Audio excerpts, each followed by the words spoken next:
உங்க பேர் சொல்லுங்க ஐயா. என் பேரு ராஜா திருவேங்கடம். உங்க நட்சத்திரம் என்னன்னு சொல்லுங்களே. உத்திரட்டாதி நட்சத்திரம். உத்திரட்டாதி. உத்திரட்டாதி நட்சத்திரே ராஜா திருவேங்கடம் அஸ்ய யஜமானஸ்ய தைக்ய ஸ்தைர்ய வீர்ய விஜயாயுளாரோக்ய ஸ்மத்யாதி அபிவர்த்தம் இஷ்டகாம்யார்த்த சித்தயத்தம் பாகவதஜனானாம் பிரீதயத்தம் சமஸ்தலோக சாந்தயத்தம் ஸ்ரீரங்கநாயிகா சமேத ஸ்ரீரங்கநாத சுவாமி திவ்ய சரணாரவிந்தயோஹோ துளசீதல குங்குமார்ச்சனஷ்டோத்த சதநாம பூஜாம் கரிஷ்யே. ஹரி ஓம். இப்படி சொல்லும் போது எல்லாரும் அது என்ன புரியுதோ புரியலையோ என்னமோ இருக்கிறதா நினைச்சுக்கிறாங்க.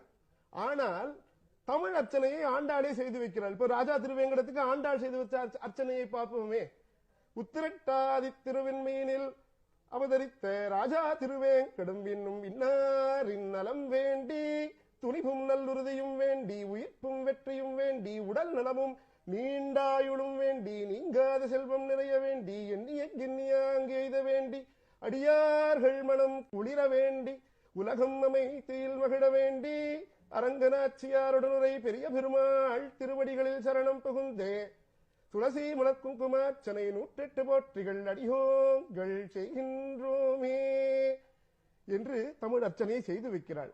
ஓம் ஆதபத்ராய நமகா என்று சொல்லும் போது ஸ்டாப் என்று நிறுத்தி தமிழ் அன்று உலகமளந்தாய் அடி போற்றி சென்றங்கு தென்னி அங்கு செற்றாய் திரள் போற்றி பொன்ற சகடம் உதைத்தாய் புகழ் போற்றி கன்று குணிலாய் எறிந்தாய் கடல் போற்றி குன்று குடையாய் எடுத்தாய் குணம் போற்றி வென்று புகை எடுக்கும் நின் கையில் வேல் போற்றி என்றென்றும் முன் சேவகமே ஏந்தி பறை கொள்வாம் இன்று யாம் வந்தோம் இரங்கேலோர் எம்பாவாய் அடியார்கள் வாழ அரங்கநகர் வாழ சடகோபன் தன் தமிழ் நூல் வாழ கடல் சூழ்ந்த மண்ணுலகம் வாழ மணவாழ மாமுனியே இன்னும் ஒரு நூற்றாண்டிரும்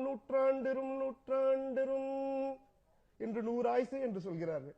அதே வைப்ரேஷன், அதே உணர்வு, அதே இது அதைக்கும் மேலாக மொழி நேரடியாக தெரிகிறது.